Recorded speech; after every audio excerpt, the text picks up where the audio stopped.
The cold lights of the Blake Foundation's reception reflected in Emily Carter's tired eyes. She clutched her daughter's medical file to her chest, as if it could shield her from the world. Each step on the polished marble floor echoed like a reminder that this place wasn't meant for people like her. She wore her best coat, yet still felt invisible. But invisible, she knew, was what she had to be in order to be heard.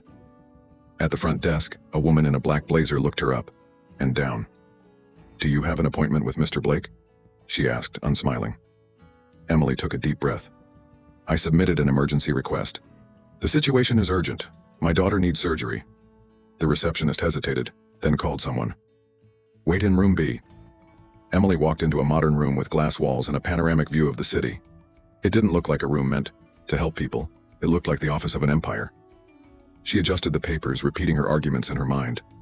She had read that Nicholas Blake was a philanthropist, someone who supported noble causes. There was hope. She had to believe that. The door opened with a soft click. And then he walked in. Tall, impeccably dressed, his expression serious and distant. Nicholas Blake looked like he was made of steel. His eyes were gray, like a winter sky. He glanced at her for a second, and in that instant Emily knew he had already judged her. "Miss Carter?" His voice was low and direct. She stood up and offered her hand. He nodded, not touching her. "I received your request. I read the reports." Emily tried to smile, but the air was cold. "My daughter, Lily, has a rare syndrome. The surgery must be done by next month. I've raised half, but I still have a long way to go." Her voice faltered but steadied quickly. Nicholas turned to face the window, his back to her. "Do you work?" She nodded. "I'm a cashier at a grocery store. I take extra shifts. I'm trying." He slowly turned around. "And you came here expecting me to cover the rest?" Emily swallowed hard. "I'm not asking for charity, just a chance.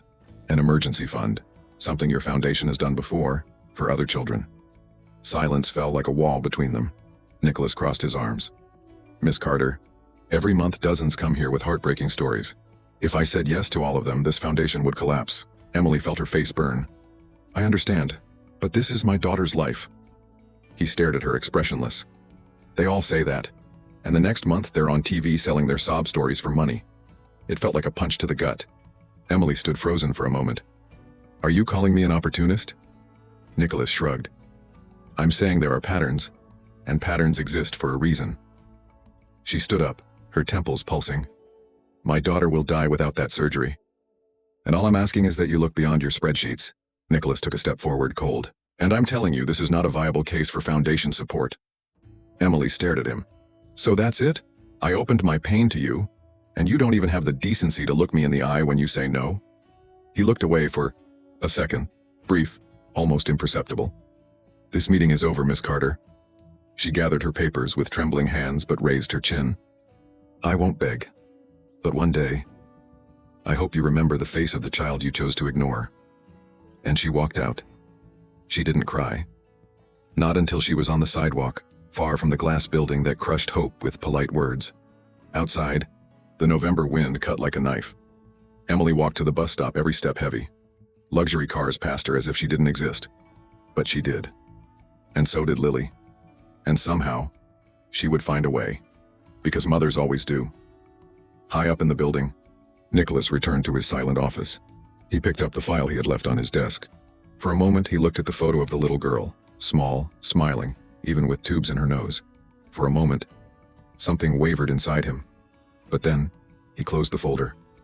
It was better this way. It had always been better not to feel. He walked to the bar in the corner of the office and poured himself a glass of whiskey. He drank in silence. It wasn't about that woman. It was about not repeating mistakes. About not letting pity open doors to chaos. He had lost too much by trusting. People lie. They always lie. Outside, Emily boarded the crowded bus home. Hugging the now empty folder, she thought only of Lily, of the pink bedroom where her daughter waited with hope. Emily knew she'd have to pretend everything was fine, because Lily believed in goodness. The ride home was a blur of lights and muffled sounds. Emily walked in, kicked off her shoes, and went straight to the bedroom. Lily was asleep, peaceful. Emily sat beside the bed and gently stroked her daughter's blonde curls. "Mommy will figure it out, my love." The promise was whispered, but it carried the weight of an entire life. She didn't know how or when, but she would find a way. And as she thought about that, tears filled her eyes. Not from weakness, but from resolve. Because she had already lost her dignity in that room. But she would not lose her daughter. Never. The next day, a neighbor started a fundraiser. The community rallied. Slowly, the money came in. Emily sold her car, worked double shifts, and in the end, Lily had the surgery. What Nicholas Blake denied, the world ended up offering. But even with the victory, something remained. A cold stare. A phrase spoken without empathy. A door closed at the moment she needed it most. And even years later, Emily still remembered. Not with anger, but with a scar. Because harsh words don't fade, they settle, and fate, with its twisted sense of timing, would know exactly when to reopen that wound. And the one who caused it would one day be the one who needed Emily's heart the most. That night, Emily barely slept. Every time she closed her eyes, she relived the coldness in his gaze. The way Nicholas Blake had analyzed her like she was just another number, another disposable story. But there was something he would never understand. A mother's love. And that love was what kept Emily standing, even when she was broken. Meanwhile, high above the city, Nicholas also stared at the ceiling. The whiskey beside him no longer brought the comfort it once did. Something in her words haunted him for hours. I hope you remember the face of the child you chose to ignore. But he couldn't afford to feel. Not anymore. Feeling to him was the first step toward failure. Days passed and Emily dove into the fight. She created campaigns, washed cars, sold sweets on the street. Every cent had a name, Lily. The little girl who, even sick, would say, "Mommy, we're going to make it, right?" And Emily smiled and said yes, even when everything inside her screamed no. The day of the surgery arrived. Emily held her daughter's hand in the hospital, trembling. The surgical lights closed and she fell to her knees in the chapel, alone. She prayed to God for strength, for a miracle, for a new beginning. When Lily came out of surgery, the doctor smiled. She was alive, and Emily cried like never before. But not even the greatest miracle erases the memory of pain. Emily moved forward. She became a nurse, took night classes, studied while Lily slept. Years passed. The girl grew up strong, and Emily, despite the scars, learned to smile again. His name was rarely mentioned, but never forgotten. Until one ordinary afternoon, everything changed. A car crash on the highway, a vehicle overturned, smoke in the air. Emily, now a volunteer for a medical NGO, arrived with the first responders. When she knelt down to check the driver's vitals, her heart stopped. Those eyes, even battered, she could never forget them. It was him, Nicholas Blake. The sound of the siren faded into the wind as Emily knelt beside the bloodied body. The luxury car was overturned, shattered glass reflecting the cloudy sky. She didn't know who it was yet, only saw a face covered in cuts, a torn suit, and the heavy scent of gasoline in the air. With steady hands, she checked the pulse, then leaned in to examine signs of consciousness. That's when his eyes opened briefly. Gray. Familiar. Like blades from a past she had locked away. His name echoed in her mind before she could stop. Nicholas Blake. Emily shivered but didn't flinch. The professional she had become moved on autopilot. She stopped the bleeding on his forehead, immobilized his neck, and called for medical support over the radio. But inside, everything was collapsing. The man she once begged for help, who made her feel invisible, was now bleeding in her hands. The universe felt cruel and ironic all at once. She didn't say a word. She just did what she knew how to do. Care. Nicholas blinked, disoriented, trying to understand where he was. The pain was sharp but smaller than the confusion. There was a woman near him. A woman with intense eyes and a firm expression. Even through blurred vision, something about her presence stirred something in him. He tried to speak but only let out a weak groan. Emily looked away, pressing her lips together. Stay still. The ambulance is on its way. He obeyed. For the first time in a long time, someone silenced him with both firmness and compassion. The rescue team arrived quickly. Emily stepped back as the paramedics took over but remained nearby, as if something tied her to that moment. Nicholas was placed on a stretcher, unconscious again. One of the medics turned to Emily. Do you know him? She hesitated for a second. We've crossed paths. That's all she said. But deep down she knew this wasn't chance. It was a reckoning. At the hospital, Emily lingered in the waiting room longer than necessary. She pretended to go through papers, jot down codes, check on other patients. But her mind was in that room, with that man. Why was she still feeling something? Anger? Pity? Or was it the old wound throbbing again, as if it had never healed? She tried to tell herself it was just duty, but her heart, even trained to resist, was conflicted. Hours later, a nurse rushed by.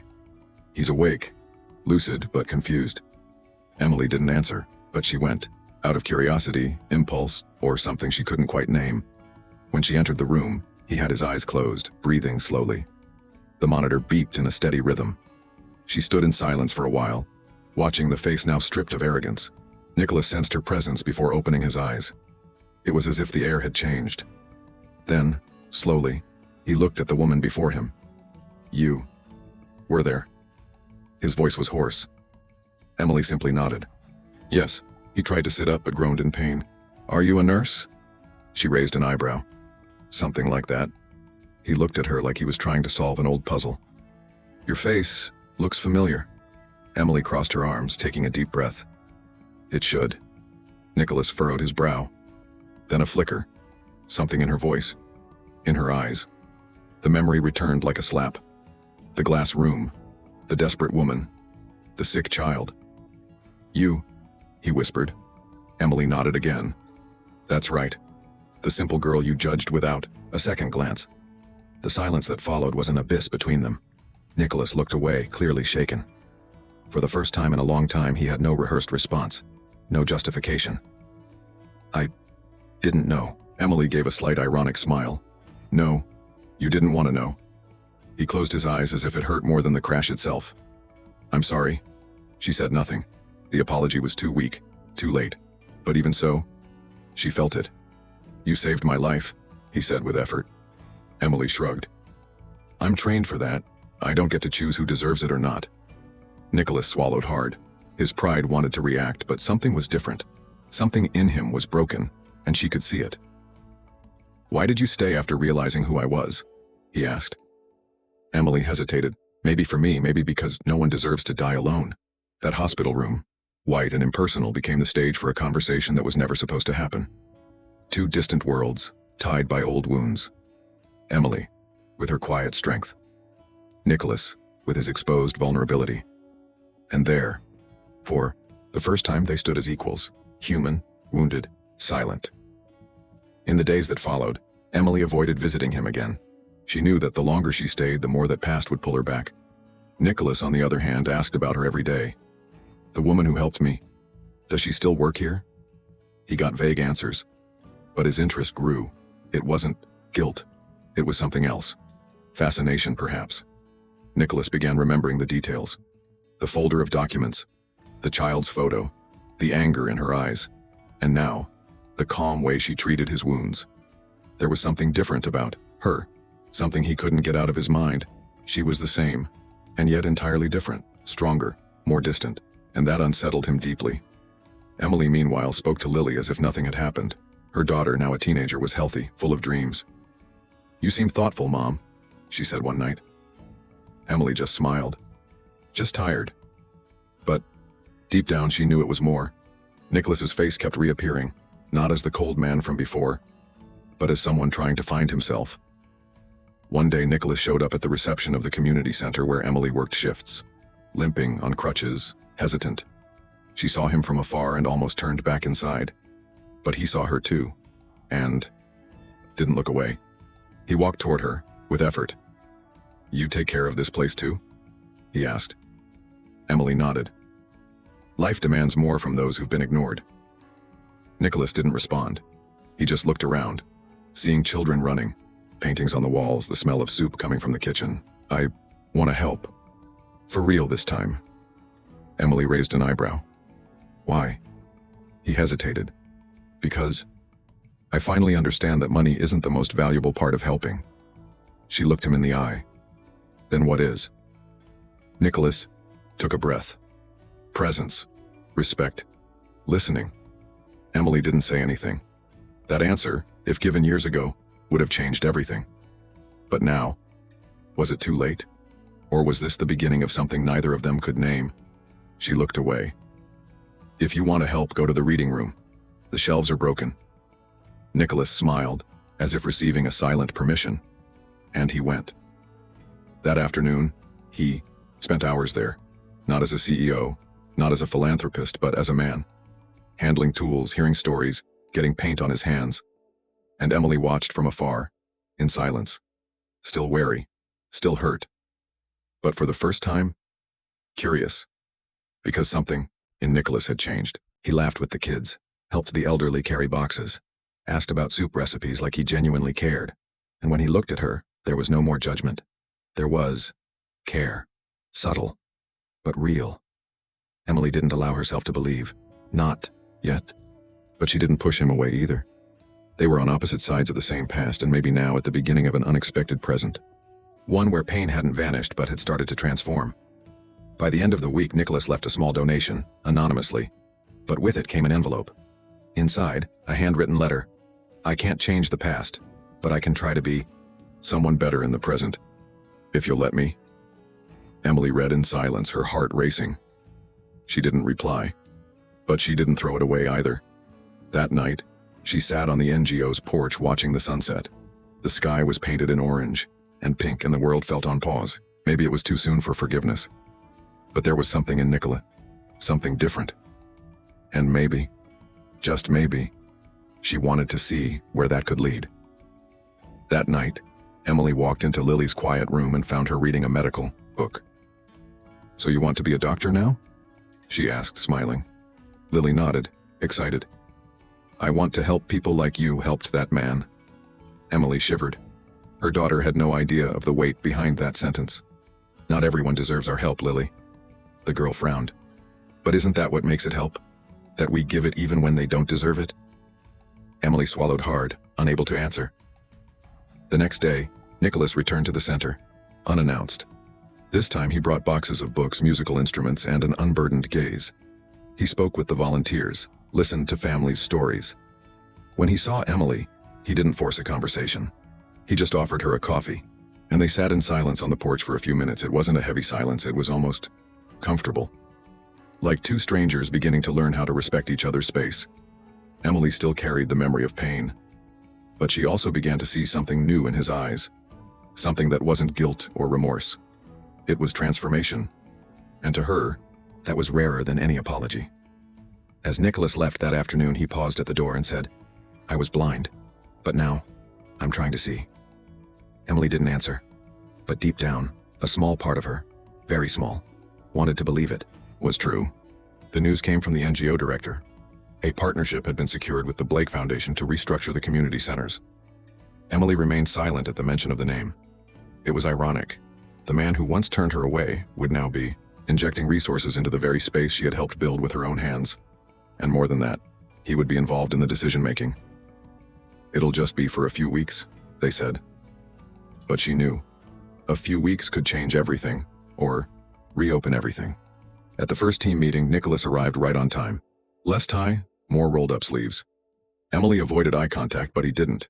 He watched her like someone trying to decode a message. During the presentation, she spoke with clarity and confidence. She knew the project, the space, and the needs of every family there. He listened silently, sometimes jotting down notes. But when she finished, he spoke for the first time, a faint smile on his lips. You should be the one running this NGO. Her reply was sharp. I do. I just don't have your name on the building. An awkward murmur rippled through the room. Nicholas simply nodded. Fair enough. For the first time, Emily noticed something unusual. He didn't push back. No sarcasm, no arrogance. He took the hit like a man acknowledging a debt, but that didn't erase the years of distance between them. There were still too many wounds, on both sides. In the days that followed, they worked side by side, reviewed contracts, visited facilities, discussed priorities. Sometimes they disagreed, sometimes not even that. There were dense silences between them, not of indifference but of unspoken memories. Nicholas avoided stepping on pride. Emily avoided softening, yet the tension between them was visible. Even the volunteers whispered, they've got history.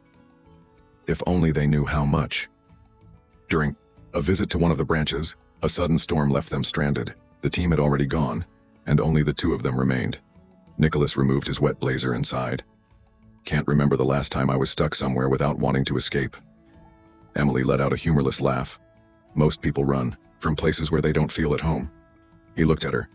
And you? Have you ever run from me? She took a deep breath. Running requires something to hold you in place. You never were that. He fell silent, absorbing it. The rain pounded against the windows like it was trying to wash everything clean. Nicholas moved closer to the glass. You know what scares me the most? He said quietly, not realizing back then who you were, and now, realizing I may have already lost the chance to know. Emily didn't respond, but that sentence echoed inside her for days, because no matter how much she wanted to deny it, something in her was scared too. One morning during intake for new families, Emily saw Nicholas kneeling beside a child, playing with building blocks. It was a simple scene, but powerful. She watched from a distance, as if that image was slowly erasing the memory of the suited man who once humiliated her. Maybe he had changed. Maybe. But her heart knew. Forgiveness isn't amnesia. It's a healed scar. And hers still hurt. Nicholas, on the other hand, began changing small habits. Stopped arriving with a driver. Started having lunch with the volunteers. Asked the kids' names. Emily noticed, even when pretending not to, there was something genuine in his gestures. But also something unspoken. A wall he hadn't crossed yet. And she felt it. There was more behind the new man. Something unrevealed. One day, Nicholas appeared with a stack of old files. I want to review archived cases, see what we missed. Emily raised her eyebrows. You're facing the past? He met her gaze. At least part of it. They worked together that afternoon, until they came across Lily Carter's file. Emily froze. So did Nicholas. The silence was thick. He ran his fingers over the paper. This should have never been shelved. Emily picked up the file without looking at him. But it was. Nicholas sighed. If I could go back. She cut him off. But you can't. As much as she wanted to hear regrets, part of her still protected itself, because words don't rebuild paths. And yet, the honesty in his eyes was impossible to ignore. And that, more than anything, unsettled her. At the end of that week, the local press visited the NGO. Nicholas was supposed to give the interview, but declined. Let Emily speak. She's the heart of this place. She was surprised, but accepted. She spoke eloquently about community, empathy, rebuilding. And from the audience, he watched her like he was seeing her for the first time. It wasn't just professional. It was personal. Raw admiration. Unmasked. After the interview, as they packed up, Nicholas approached slowly. You shine, you know that? Emily frowned. Don't say that like a cheap compliment. He smiled gently. It's not cheap, it's real. She looked away. Careful. Words like that come with interest. And she walked off, leaving him alone with a smile half-formed on his face. Something in him at that moment wanted to follow her, but something stronger was afraid. The following week, a charity dinner marked the close of the first cycle of the partnership. Nicholas arrived looking elegant but understated. Emily wore a simple navy blue dress that made her eyes stand out. They spoke little, danced with other guests, but their exchanged glances said far more than words. At one point he approached and held out his hand. A dance? She hesitated but accepted. The music was slow, old. They danced in silence, bodies close enough to feel everything. Nicholas spoke softly. I feel like every step I take toward you wish you could break me. Emily kept her eyes on the horizon. Maybe that's what you need. To break so you can rebuild. And in that restrained dance, two pains recognized each other. It wasn't romance yet. It was something raw. More real. But not everything heals with time and kind gestures. One morning, Emily found a journalist at the NGO's entrance. Did you know Nicholas Blake was accused of fraud during his engagement to his ex? She froze. Where did you hear that? The reporter smiled. Old sources, but he never mentioned it to you, right? Emily said nothing. It wasn't just about the past. It was about what he still chose to hide. That night, she confronted him. There's something you didn't tell me. Nicholas tensed. About what? She tossed a printed article on the table. This. He took a deep breath. It's not what it looks like. But Emily had heard that phrase before, and not from someone trustworthy. Trust is like glass. Once it cracks. He tried to explain. But the words felt too empty. Too late. The fallout was inevitable. Emily pulled away. It wasn't about romantic betrayal. It was about truth. About what he chose to keep hidden. And Nicholas, frustrated, realized that the past he tried to bury still held power over him. The wound he thought had healed was bleeding again. But this time he didn't want to run, he wanted to face it. They went days without speaking. The NGO continued its routines. But the atmosphere had changed. Lily noticed. "Mom, he's gone." Emily only replied, "Maybe it's for the best." But inside, something ached, because it wasn't anger anymore. It was absence. And absence, from someone who started to matter, hurts more than the presence of someone who once hurt you. Emily dove into work again, the way she always did when trying to forget. But something inside her was restless. It wasn't just Nicholas's past that disturbed her, it was how he'd kept silent about it. After everything they'd shared in the past weeks, she expected more. Expected courage. Trust. But maybe that was asking too much from someone who still didn't know how to be vulnerable. And she wasn't willing to be the only one to bare her soul. Nicholas, meanwhile, spent days replaying their conversation. He read and reread the old article as if trying to rewrite it. He didn't want to hide. But he didn't know how to share it without sounding like the man he used to be. His ex-fiancée had forged documents, used his name on fake contracts. He'd been cleared, but the public scandal had scarred his reputation. And since then, he'd learned to stay silent before the world could condemn him again. But with Emily, it was different. She didn't see him as a millionaire or a headline. She saw him as a man. And that was terrifying. Because now, losing her trust hurt more than losing shareholders or prestige. And he knew, if he wanted a real beginning, then he'd have to step off the pedestal. He'd have to show himself, fully, including the parts he tried hardest to hide. But was she still willing to listen? On the NGO's porch, Emily watched the sky darken and wondered if forgiving someone meant accepting everything that comes with them. She wanted to believe it did, but also feared being wrong again. A cold breeze passed, making her wrap her arms around herself. It was strange to miss someone she'd never truly had. But Nicholas's absence now hurt more than the wound he once caused.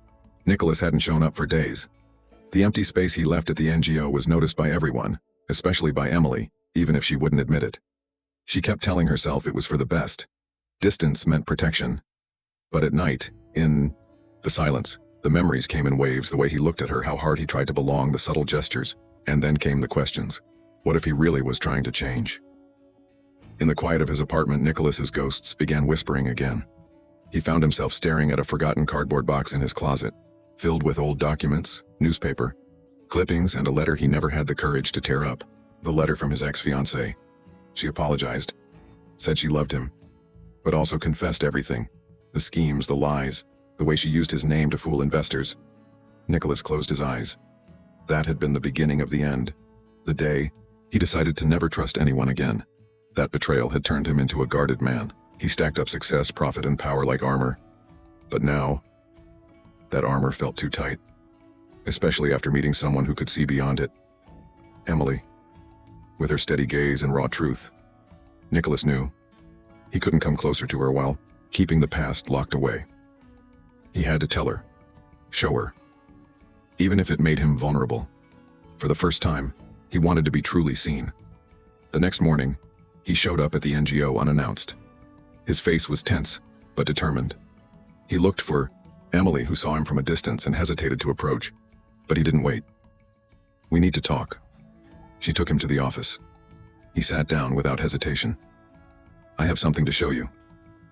And he pulled the letter from his backpack.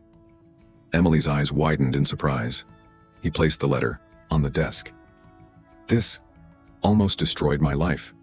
And because of that, I almost destroyed yours too." Emily read the letter in silence. When she finished, her eyes were misty, not with pity but with empathy. "Why are you showing me this now?" she asked. Nicholas ran a hand through his hair. "Because I want you to know who I was, to understand who I'm trying to become." She didn't respond immediately. She just looked at him like she was watching something fall apart with dignity. "It's not easy to trust someone who's hurt you, but it's brave to admit your faults." He nodded. "You made me want to be someone who doesn't intimidate. Someone decent." Emily sighed. "And that's not proven with speeches." He agreed. "It's proven with time." This time, the silence between them was gentle. It held respect, not tension. And in that moment, Emily realized Nicholas was truly changing. Not for her, for himself.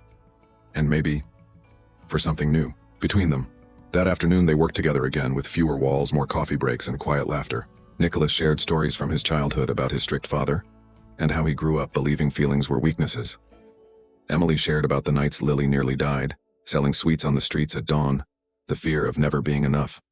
And so between spreadsheets and tasks, they began to see that what they both hid wasn't just pain. It was versions of themselves no one else had ever known. In one of the hallways, they crossed paths unexpectedly, and Emily stumbled while trying to carry a heavy box. Nicholas grabbed her arm, steadying her. For a second, their eyes met. She was breathless, and his hand remained on her arm. The touch was simple, but it held everything: tension, surprise, warmth, silence. They said nothing, but neither pulled away immediately. Only after a few seconds did Emily look down. "Thank you," he smiled. "Always." That night, Emily went to Lily's room and found her drawing on the floor. "Are you happy, Mommy?" the girl asked without looking up. Emily smiled, caught off guard. "Why do you ask?" Lily shrugged. "Your face looks lighter when he's around." Emily sat beside her. "It's still complicated, but sometimes the wrong people do the right thing too late." Lily looked at her. "But it still counts, right?" Emily squeezed her hand. "Sometimes, yes." The next day, Nicholas showed up with a bold idea: to renovate the abandoned wing of the NGO and turn it into a support center for single mothers. Emily, initially skeptical, listened to every argument. He spoke with passion, with data, with empathy. And at the end of the presentation, he looked at her. "I want to do this in Lily's name." Emily's world tilted. She didn't know if it was emotion, surprise, or fear of letting herself feel again. They started the project that same week. And with it came more hours spent side by side. More conversations, more silent exchanges, more looks that said what words didn't dare to. Emily tried to stay rational, told herself it was just a partnership, but some nights her heart betrayed her.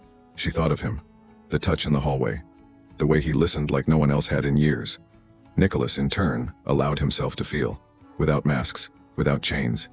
He wanted to prove to himself that he could be different, that he could build something not driven by profit but by purpose.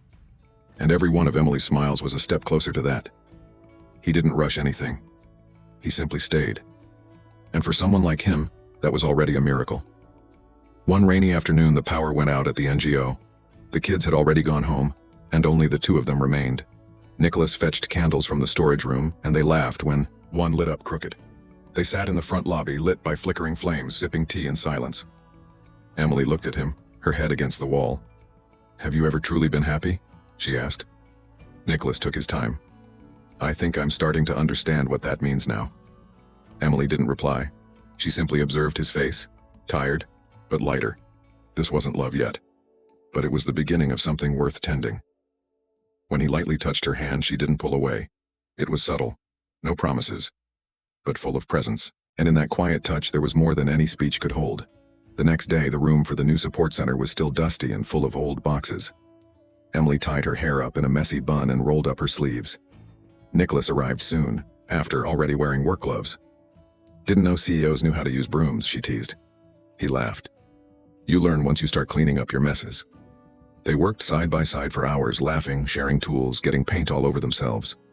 For a moment, they were just two human beings, rebuilding something. During a break, they sat on the floor, breathless. Nicholas stared at the children's drawings on the wall.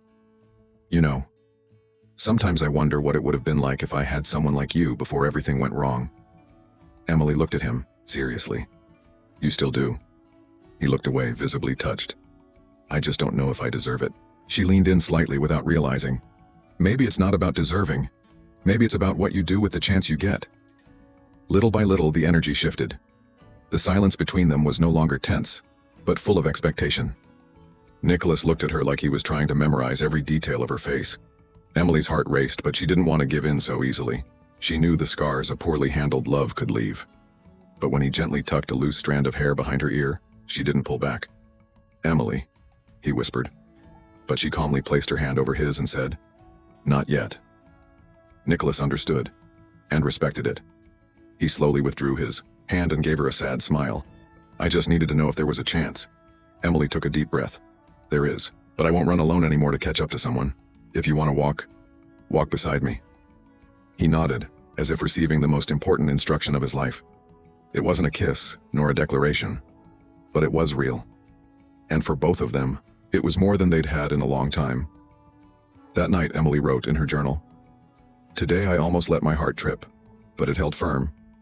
For the first time, I'm allowing something to grow slowly, without rush. And maybe that is love. Across the city, Nicholas stared at his ceiling, still feeling the touch of her hand on his. He smiled to himself. For the first time, he didn't want to speed things up. He wanted to stay. 2 days later, Nicholas surprised Emily with something, simple yet meaningful. On the NGO's mural, he placed a photo of Lily with the caption, "She was the reason, and now she's the symbol." Emily was moved. Not because of the public gesture, but because he remembered, because he acknowledged, and because he wanted the world to know that she and her daughter were no longer invisible. She thanked him with her eyes. He replied with a slight nod. No words, but full of meaning. The renovation progressed, and with it, their relationship. There were now inside jokes, knowing glances, even small unspoken jealousy. When Emily chatted with a young journalist visiting the NGO, Nicholas took longer than usual to approach, and when he did, his hand gently touched her back, almost protective. She felt the touch and smiled inside. It might not be the moment yet, but the path was forming. On a quieter afternoon, they sat on the porch to organize the final steps for the center's launch. The conversation was technical, but their eyes said something else. A soft breeze messed up Emily's hair, and Nicholas reached out to fix it. His fingers brushed her skin. She paused mid-sentence. They looked at each other. Time seemed to pause. He leaned in slowly. But before the kiss happened, Emily turned away. "We're still under construction." He smiled without bitterness. "Then let me help lay the right foundation." That night, Emily walked into the NGO courtyard and found Lily reading under the soft light of a lamppost. She sat beside her daughter in silence. Lily looked up. "Is he going to stay?" Emily didn't answer right away. She looked at the sky, slowly filling with stars. "I don't know, sweetheart. But today, he doesn't seem like someone who wants to run anymore." Lily smiled, simply, like someone who already understands what adults take years to accept. Sometimes love is just that, staying even without guarantees. Meanwhile, Nicholas stood in front of the foundation's old boardroom. He stared at the plaque with his name engraved in gold. And for the first time, he felt like he didn't need that title anymore. He was tired of being just the millionaire who gave orders. He wanted to be the man who belonged to something real. He took a deep breath and pulled out his phone. On the screen, an unsent message blinked. "Thank you for not giving up on me when I had already given up on myself." But he deleted it. This wasn't the time for words. It was time for actions. The support center was set to open in less than a week. The walls were painted, the furniture assembled, and Lily's name engraved on the plaque at the entrance. Emily reviewed the final details with focus, while Nicholas coordinated the vendors. Everything was flowing better than they'd expected. But as always happens when peace begins to feel too real, the past knocks on the door, and sometimes it knocks too loud to be ignored. This time it came in high heels and expensive perfume. Amanda Hartley, Nicholas's ex-fiancée, showed up unannounced. She appeared at the NGO entrance as if she'd never disappeared, wearing the same polished smile and calculated gaze. Emily saw her first and froze, not from jealousy, but instinct. That woman radiated chaos. Nicholas appeared moments later, and when he saw her, he stopped. "Amanda?" he said, surprised. She smiled as if she hadn't been the lead in the biggest scandal of his life. "Nicholas, darling, it's been so long." Emily watched from afar. She saw Nicholas hesitate as if the ground had vanished beneath him. "What are you doing here?" he asked directly. Amanda shrugged. "I heard you've changed. That you're into charity work now. I found it curious." The tension in the air was palpable. Emily stepped away, trying to focus on her tasks, but inside something burned. It wasn't insecurity, it was intuition. Something was wrong. Later, Nicholas came looking for her. He was visibly unsettled. "I'm sorry about today. I didn't expect that." Emily crossed her arms. "She's not just part of your past, Nicholas. She's the reason you shut yourself off for years. And now she shows up? Just like that?" He nodded, guilty. "I know. But I didn't invite her, and I have no interest in reopening that door." Emily took a deep breath. "I just hope she feels the same." The next morning, a tabloid article was making the rounds online. Nicholas Blake's ex-fiancée resurfaces. Insiders say a rekindling may be near. Emily saw the link on her phone and froze. The article was full of speculation, old photos, and out-of-context quotes. But the worst part wasn't that. It was discovering that Amanda had also visited Nicholas's apartment, something he hadn't mentioned. She found out by accident, overhearing a comment from one of the security guards. When she confronted him, the conversation turned tense. "You told me she only showed up here. But she was at your place too?" Emily asked, her voice trembling. Nicholas tried to explain. "It was just a few minutes. She showed up out of nowhere. I didn't invite her." Emily took a step back. "And still, you thought it best not to tell me?" He lowered his eyes. "I didn't want to worry you." But to Emily it sounded more like too many excuses, and too little truth. She withdrew. Quiet, cold, the way she always did when she needed to protect herself. Nicholas tried again to explain, but she simply said, "You still choose what to tell me, and I can't build anything with someone who filters the truth." That night she didn't go to the NGO. Nicholas noticed her absence before even stepping in. The space felt emptier, colder, and for the first time in weeks, he felt exactly like he had in the beginning, alone. The next day, Emily arrived early but kept her distance. She spoke to everyone except him. When Nicholas tried to approach, she cut him off. "I'm busy."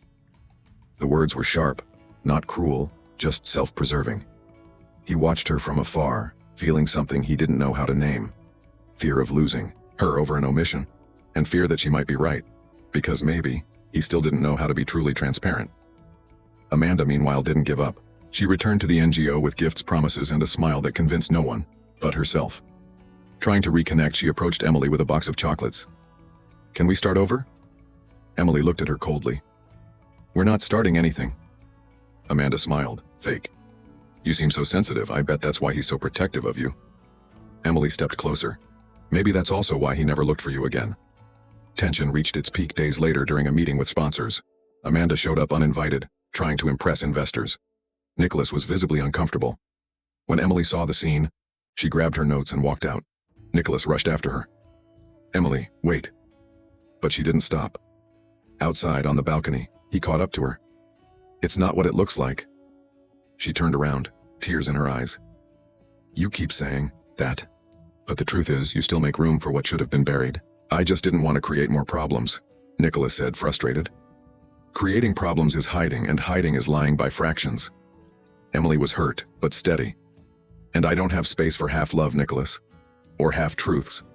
He reached out to touch her, but she pulled away. "Don't," she said, voice shaking. "I fought too hard to rebuild myself after you knocked me down once. I won't go through that again." In the days that followed, Emily pulled away completely. She returned to the NGO, but at different hours. Nicholas left notes, messages, even flowers, all ignored. Lily noticed the change, but asked little. Emily didn't want to spill pain where hope had begun to grow. She kept everything inside. Because she loved. And precisely because she loved, she didn't want to love wrong again. Nicholas, meanwhile, faced an internal storm. Amanda had already left, angry at not getting what she wanted. But the damage was done. And Emily's silence now felt like punishment he could feel in every corner of his chest. He tried writing a letter. Tore it up. Tried going to her house. Stopped halfway. For the first time, he felt incapable. Incapable of fixing something he no longer knew how to hold. The opening of the support center was approaching, but the joy had dimmed. Emily did everything on autopilot. Nicholas showed up only briefly. And when he did, he stayed away from the stage, the cameras, the speeches. He stood at the back, watching. When Emily stepped up to thank the volunteers, her eyes swept the room. And paused briefly on him. It was fast. But it hurt.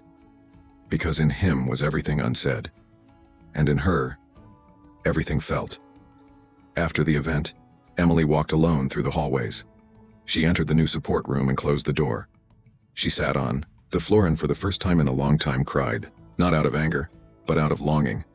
Because what they were building was real. And that's exactly why. It hurt so much to watch it collapse. She hugged her knees, listening to the silence. Until a voice whispered from the door. "Can I come in?" It was Nicholas. No tie, no armor, just him. With a face marked by exhaustion, guilt, and hope. Emily didn't answer. But she didn't say no either. He sat down beside her on the floor. For a few seconds, just the sound of their breathing. "You were the only real thing that's happened to me in years, Emily." She kept her eyes on the floor. "Then why did you let it slip away?" He swallowed hard. "Because I'm still learning not to run from what transforms me." Emily looked at him, and for the first time in days, let him see her pain without filters. "You say you're changing, but change means losing things, letting go, saying no to what confuses you." Nicholas nodded, eyes wet. I've already lost you once. I couldn't bear to lose you again. She moved a little closer, heart conflicted. There was still love there, but also wounds and scars. They don't fade with speeches. Nicholas extended his hand carefully like an offering, not a demand. Emily looked at it, touched, but didn't grip. This isn't forgiveness yet. He nodded. But it's the request for it. And so they stayed like that. Two souls trying to find shelter in each other. No promises, no guarantees, but with something no one else had ever created between them. Truth. That night, Emily came home and found Lily asleep on the couch with a book in her lap. She sat beside her daughter and watched her for a long time. She thought of everything she'd lived through in recent years. The struggle, the fear, the pain of being invisible. And now what scared her most was how much she had begun to feel again. Nicholas had walked through a door she swore she'd never open again. But he wasn't the same. And maybe, neither was she. Across the city, Nicholas remained on the floor of that room even after Emily had gone. The silence wasn't empty anymore. It was necessary. Because he understood now that winning someone like her back didn't require grand gestures. It required consistency. He had to prove, day by day, that he was different. And more than that he would stay different even if she never returned. Because it wasn't for her. It was for him. The next morning, the NGO felt more alive than ever. But inside Emily, everything was still noise. She returned to her routine, but avoided building expectations. She knew love meant risk, and she had enough scars to know that promises don't hold up reality. Still, when she saw Nicholas helping an elderly woman organize boxes wearing a paint-stained apron, she couldn't stop the thought, what if he really is staying? But as with every story that gets too close to the light, the shadow begins to move. That same afternoon, as she was leaving the NGO, Emily received an unexpected call. The voice on the other end said, "Miss Carter, we're calling from the hospital. We need you to come immediately. It's about your daughter." The ground disappeared. Her heart raced, and without thinking, she ran. Because once again, life was about to be turned upside down. And this time Nicholas wouldn't be the problem, but maybe the only answer. Emily arrived at the hospital with her heart in her throat and trembling hands. The receptionist quickly pointed her toward the emergency room. When she walked through the doors, she saw Lily lying on a stretcher, pale with an oxygen mask. The world spun. "She fainted at school," the doctor explained. "We're investigating the possibility of a residual complication from her previous surgery." Emily gripped her daughter's hand tightly. "I'm here, my love." But inside, everything was falling apart again. While the doctors ran tests, Emily sat on the hallway floor, hugging her knees. The sounds of the hospital were muffled by her own shallow breathing. She didn't cry. Not yet. She was on alert, like every mother who has fought too hard to give in to panic. She wanted answers. She wanted certainty. But the doctor returned with cautious words. "We still don't know for sure." And that still felt like an abyss. Nicholas arrived at the hospital uninvited. One of the volunteers had overheard Emily on the phone before she ran out. When he arrived, he found her curled up on a bench, alone, pale. He didn't say anything. He sat beside her and simply stayed. Emily turned her face slowly, surprised. "What are you doing here?" she whispered. He answered firmly. "Doing what I didn't know how to do years ago. Staying." She couldn't respond. But she didn't pull away either. She simply leaned her head on his shoulder without thinking. And in silence, he wrapped his arm around her. They stayed like that for long minutes. The world might have been falling apart, but in that moment, she allowed herself to be held. Nicholas didn't speak, didn't explain. He simply offered the most valuable thing he had, presence. And Emily, her face still wet with restrained tears, finally exhaled. Hours later, the doctor returned with an update. Lily had a drop in blood pressure and a slight arrhythmia, likely caused by accumulated stress. Emily gripped Nicholas's hand tightly as she listened. "Is she going to be okay?" she asked, barely audible. "She'll need monitoring. But for now, yes." Emily broke down in silent tears. Nicholas pulled up a chair and helped her sit. Now, he was the one holding on. The one who wouldn't let go. That night, Nicholas insisted on staying. Emily tried to protest. "You don't have to." But he cut her off, calm. "I know. But I want to." And he stayed. He bought coffee, spoke with the nurses, fetched blankets. Lily briefly woke and recognized him. "You're the man from the painting." Nicholas smiled, Yes, I am, and now I'll be the guy who doesn't disappear anymore. Emily heard him and didn't answer, but she felt it. The next morning, while Lily slept in observation, Emily and Nicholas went to the cafeteria. They drank coffee in silence. She watched him from the corner of her eye. He looked tired but present. "Thank you for yesterday," she said sincerely. He met her eyes. "You have no idea how much I needed to be here." She nodded, and for a moment she felt their timing might finally be finding itself again. That afternoon Lily was discharged, weak but smiling. "It was just a scare, Mom," she said, trying to ease her mother's heart. Emily smiled, though she was still tense inside. Nicholas walked them to the car. "If you need anything." Emily looked at him truly. "I know. And that already makes all the difference." He wanted to say more but held back. He was learning that to love also meant knowing how to wait. In the days that followed, Nicholas kept his distance. Not out of disinterest, but out of respect for Emily's space. He sent short messages, always asking about Lily. He didn't push for meetings. He simply left the door open, and slowly that allowed Emily to breathe easier. Because now, the man who once imposed was the same man who now offered. And she was beginning to see the rarest kind of love, the one that learns through pain. Lily slowly returned to her routine, and Emily too. But something inside her had changed. The fear of trusting was still there, but the memory of Nicholas, beside her in the hospital, was too strong to ignore. One evening she called him for a talk. They sat on the NGO's porch, silence, tea, and an orange sky. "I wanted to thank you for not running away from that white room."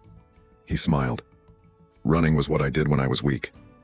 Emily was silent for a few seconds. Then she said, "You didn't promise me anything that day, and yet, it was exactly what I needed." Nicholas held the cup carefully. "Promises break, but present stays." She nodded, touched. "Maybe that's what I want from someone. To stay, without promising the world. Just stay." He extended his hand, slowly. She touched it, not with fear, but with tenderness. And so through quiet gestures and honest words, they began something new. There were still ghosts, still doubts. But there was also the feeling that they were building it the right way. For the first time, without rush, without masks. Just with what remained after all the falls, truth. At the end of that week, the NGO organized a small community fair with local families. Emily, as always, handled everything, organizing lines, checking registrations, serving food. Lily helped distribute books to the younger kids.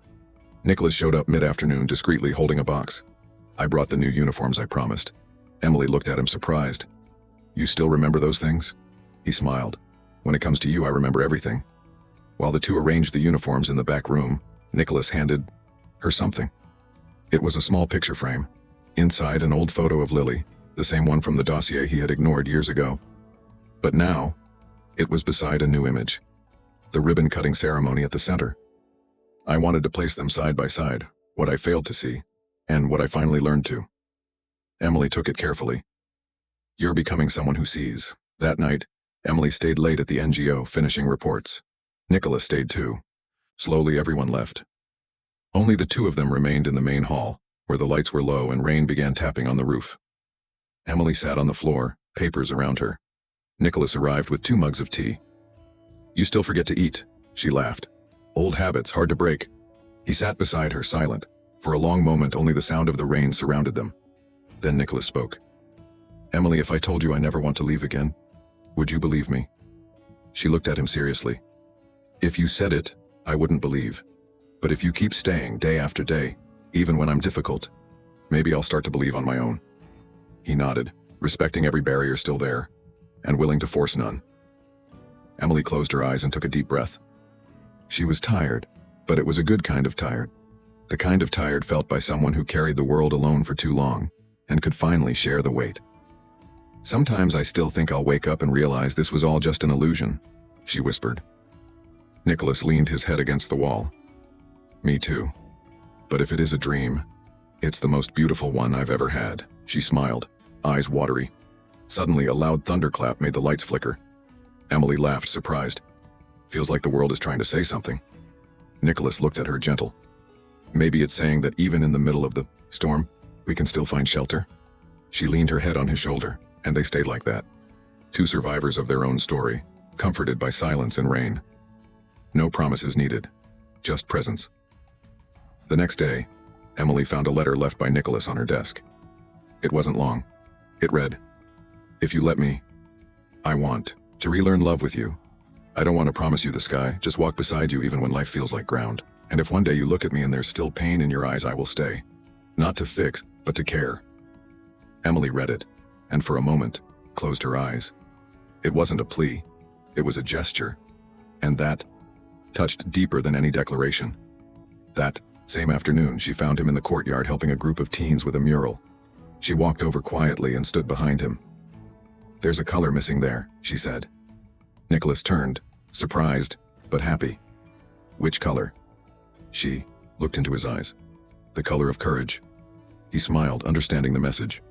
And for the first time, Emily stepped closer without fear, because now there was room to feel again. They walked together to the end of the courtyard, where a simple bench sheltered them from the soft rain that had begun to fall. Emily looked at the sky, then at Nicholas.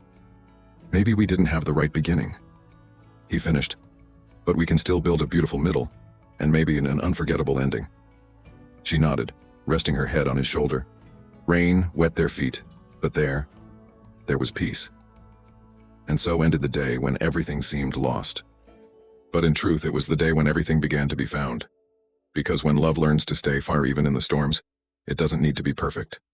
It just needs to be real. The support center was coming to life day by day. Mothers arrived in search of guidance, children smiled during tutoring sessions, and the cafeteria overflowed with new stories. Emily oversaw everything closely, but there was something different.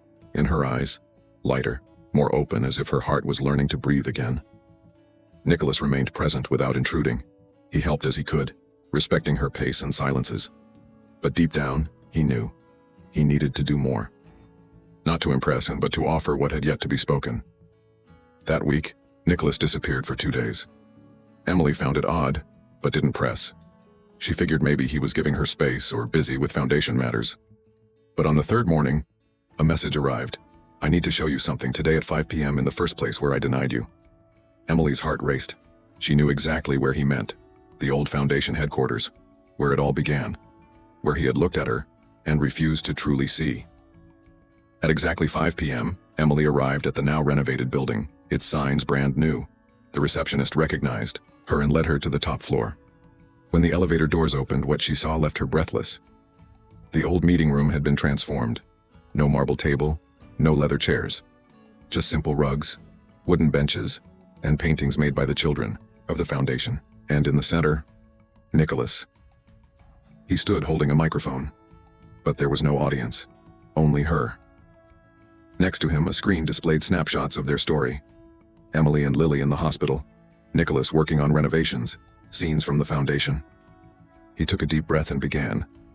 "This room was the place where I failed you most, where my blindness outweighed my compassion, where I chose safety over empathy. Today I transformed this space because I had to start at the point where I hurt you most." Emily remained still. Her heart pounded so hard she barely heard his words. But her eyes followed every gesture. Nicholas continued. "I know I can't erase the past, but I can rewrite it with the present. That's why today this room becomes the new Lily Carter Center, a place of refuge, free, permanent, named after the child who taught me how to see, and the mother who taught me how to feel." She covered her mouth, stunned. Her eyes welled with tears. Nicholas set the microphone down and walked toward her. He stopped just a few steps away. "Emily, I'm not asking you for anything. Not forgiveness, not a future. I just want you to know that you changed the man I am. And if there's still a place for me inside you, I want to build something real, day by day, by your side." She swallowed, hard, unable to respond. Because sometimes, the heart needs silence before it can surrender. Time seemed to freeze for a few seconds. Emily slowly stepped forward. She looked at the transformed room, touched one of the paintings with her daughter's name on it. Then she looked at Nicholas. "You didn't have to do all this." He smiled, vulnerable. "Yes, I did. For me. Because I finally understood that real love doesn't talk. It acts." She took a deep breath. "Then come, show me with time, not promises." And that's how he held her. A slow, deep, silent embrace. like someone finally coming home. Emily closed her eyes and allowed herself to feel. It wasn't an impulsive restart, it was a choice. And in that embrace, every word that had once been missing finally found peace. After the hug, they stayed quiet for a long time. Emily rested her head on Nicholas's chest and felt something she hadn't in a long while. Safety, without control. He didn't rush anything, he just stayed. And in that stillness she felt something old dissolve. The pain from years ago began to lose its grip, because when someone stays, the past stops being a threat and starts becoming a memory. Nicholas pulled back just enough to look into her eyes. If one day you feel like leaving, just tell me, and I won't hold you back.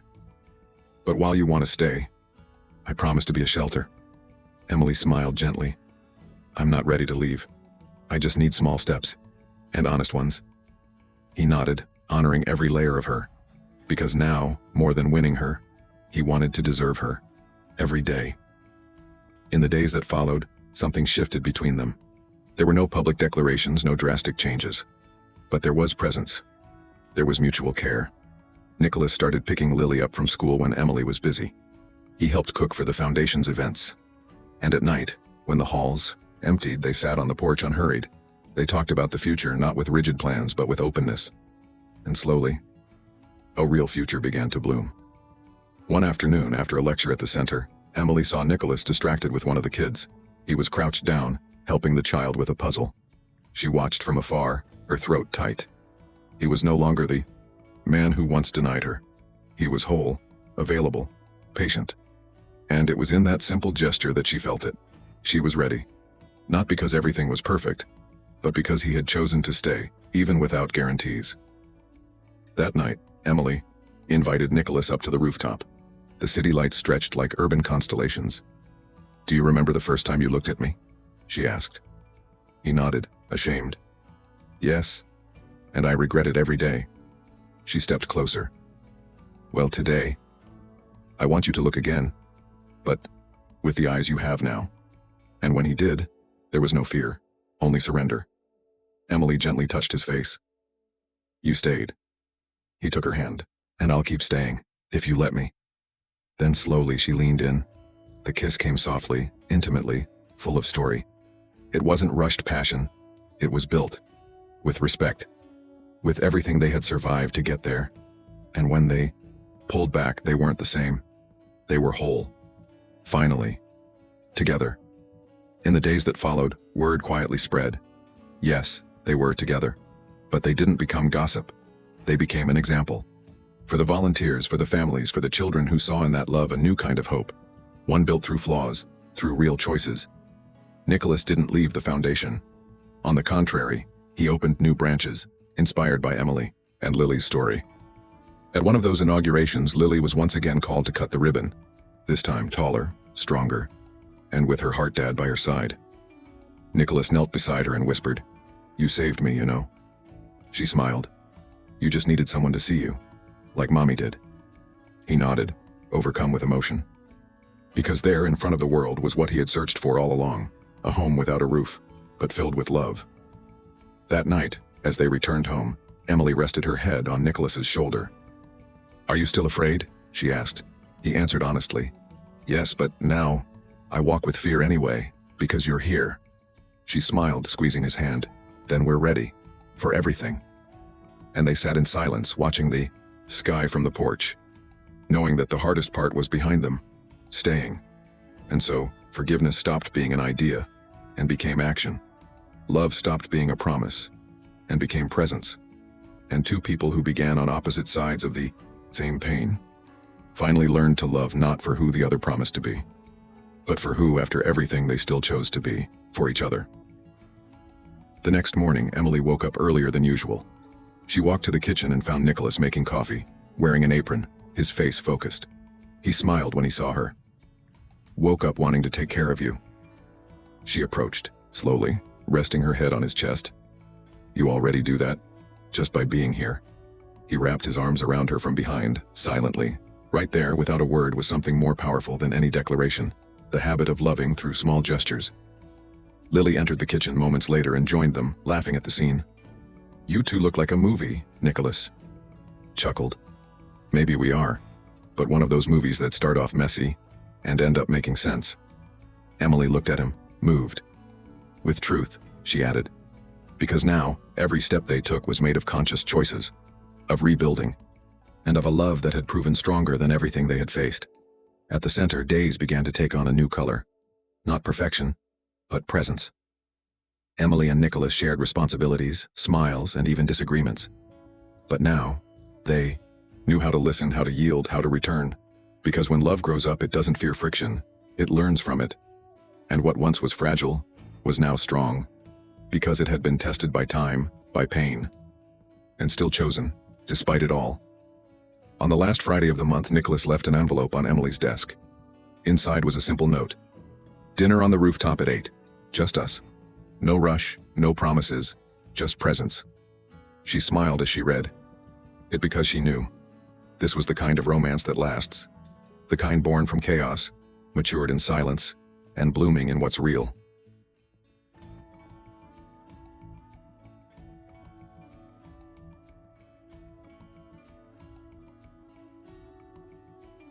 The rooftop was lit by soft lights and discreet candles.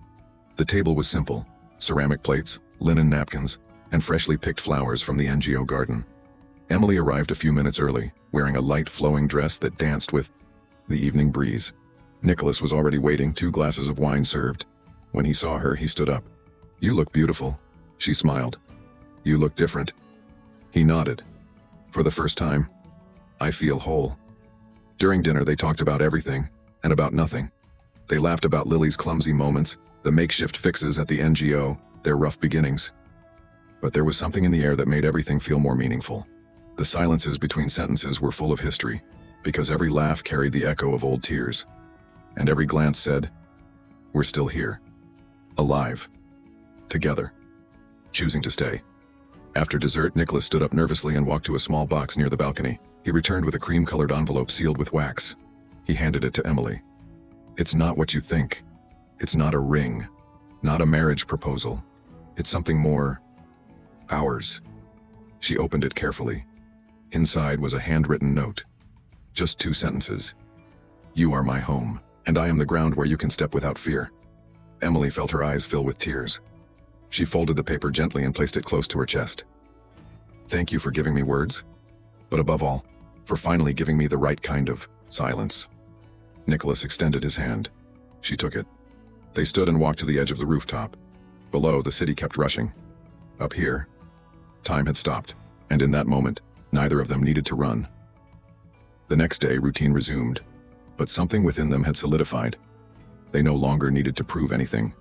Now they were just them, with all the flaws, the scars, and the beauty that blooms from imperfection. Lily noticed the change. You two seem calmer. Emily smiled. It's because we stopped fighting what was always meant to be.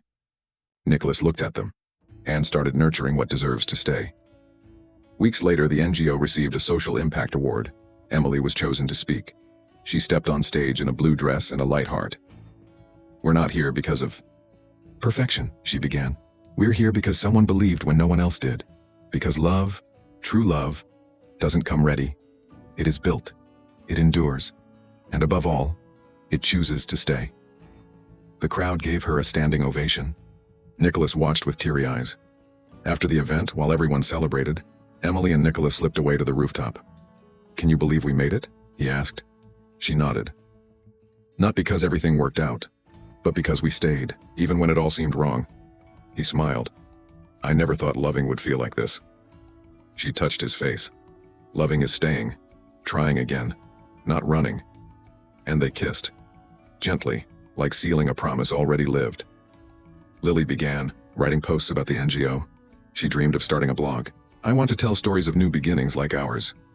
Emily supported her proudly. Nicholas read each piece in silence. She writes with her heart, he'd say. And Emily would add, because she saw love born from chaos. Their daughter, not by blood, but by choice, had become the strongest bond of their new family. One Sunday they had a picnic in the park. Nothing fancy, fruit, sandwiches, a blanket on the grass. Emily lay on Nicholas's lap while Lily read aloud. Did you know I've been waiting for a day like this since the hospital? He said. She looked at him tenderly. And now that you have it, what will you do? He kissed her forehead. I'll keep going. Because when you learn to love for real, you also learn to care. One night, a heavy rain fell. Emily was lying down listening to the drops on the roof when she felt Nicholas get up. He went to the living room and lit a candle. When she joined him, he was holding a photo album. I want to show you where I was before I found you. The pictures showed lonely moments, hollow achievements, forced smiles. That was me, until you taught me what really matters. She hugged him. And they stayed there, looking at the past without fear. At the NGO, the children began calling them Aunt Emily and Uncle Nick. Nicholas laughed, slightly embarrassed. But deep down, he loved it. It was the first time in his life he felt like he belonged, without having to earn it. Emily watched him often. She knew he wasn't perfect, but he was present. And for her, that was worth more than any fairy tale. Because love, she had learned, is when someone chooses to care, even in the little routines. On Lily's birthday, Nicholas planned a surprise. A mural with photos of her from infancy to now. In the middle, he wrote, "You were my first miracle." Lily cried. Emily did too. It was the kind of emotion that can't be rehearsed, that comes from something real. And in that room full of balloons and memories, a family finally saw itself as whole. No paperwork, no shared last name, no need for explanations. Once Emily said to Nicholas, "You didn't change just for me. You changed for you." He replied, "I changed because, for the first time, someone saw me, even when I only showed darkness." She smiled. "And now," he took her hand, "now I've learned how to be light." And in that quiet lesson, they began teaching others, with stories, with gestures, with life itself. On the last day of the year, they hosted a holiday dinner at the NGO. Everyone was there, volunteers, families, neighbors. Emily gave a heartfelt speech. "Tonight, we don't celebrate achievements. We celebrate those who stayed, the ones who forgave, the ones who learned to love with what was left." Nicholas hugged her. And in that hug was everything. Everything they'd lost. Everything they chose to reclaim. As fireworks lit up the sky, Emily and Nicholas went up to the rooftop. Lily ran around, mesmerized by the colors. Emily leaned on the railing. Nicholas stepped behind her and wrapped his arms around her. "Ready for another year?" She smiled. "If it's with you, even the hard days feel worth it." He rested his face beside hers. "Then let's go. No rush. But with everything." And so life continued, no script, no big twists, just choices, real choices. Nicholas stayed with the foundation. Emily led the social projects. Lily grew up, with the certainty that love is what remains after everything else fades. And that presence is the most beautiful way to say, "I love you." Because in the end, they didn't live a cinematic happily ever after. They lived something rarer, a mature beginning, full of imperfections and hope. A love that fell apart, rebuilt itself, and chose not to give up. Nicholas, who once refused to help, now learned to care every single day. Emily, who once begged for support, now received it, with respect, with consistency, with love. On the wall of the NGO, there was a new painting. On it, a phrase painted by the children in bright colors. "True love doesn't come ready. It's built with presence, with courage, and with the choice to stay." And that's what they did, every single day. They chose to stay, even when tired, even when afraid. Because love, when it's real, doesn't need to be perfect. It just needs to be whole. And they were. Some stories don't end with cinematic kisses or grand promises. Some end like this, with two people sitting side by side, sharing the same silence, breathing deeply, learning to love slowly. Emily and Nicholas didn't find a happy ending. They built a real one, made of stumbles, restarts, and presence. Because in the end, it's not about what life takes from us. It's about what we choose to keep, even after everything. And if you made it this far, maybe you believe this too. That true love isn't the one that never fails, but the one that keeps coming back after everything's fallen apart. That loving someone means choosing to see the pain and stay anyway. That it's not about finding someone perfect, but walking beside someone willing. As Nicholas learned from Emily, the strongest kind of love is the one that chooses to stay. Even when running would be easier. Maybe while watching this story you thought of someone, of an unresolved hurt, of a gesture left unspoken, of a choice still waiting to be made. Maybe you're someone who once loved deeply and got lost, or someone who's never felt truly seen, until now. And if that's the case, know this: it's never too late to return, to try again, to stay fully. Because stories like this aren't just here to move you. They're here to remind us that love is a verb, that caring is the greatest act of courage, and that sometimes all someone needs is for you to stay. Even when the storm hits, even when the silence is heavy, even when the heart hesitates. If this story touched you in any way, don't let that feeling end here. Like this video, it tells us you believe in the power of real stories. Comment below. What part moved you the most? Let's talk. And above all, share it with someone who needs this message today. It might be exactly what their heart has been waiting for. And of course, subscribe to the channel and turn on the notifications so you never miss one of our emotional, real, and unforgettable stories. Here we believe that love transforms, that pain can become a bridge, and that every new beginning starts when someone chooses to stay. Thank you for being here. We'll see you in the next story.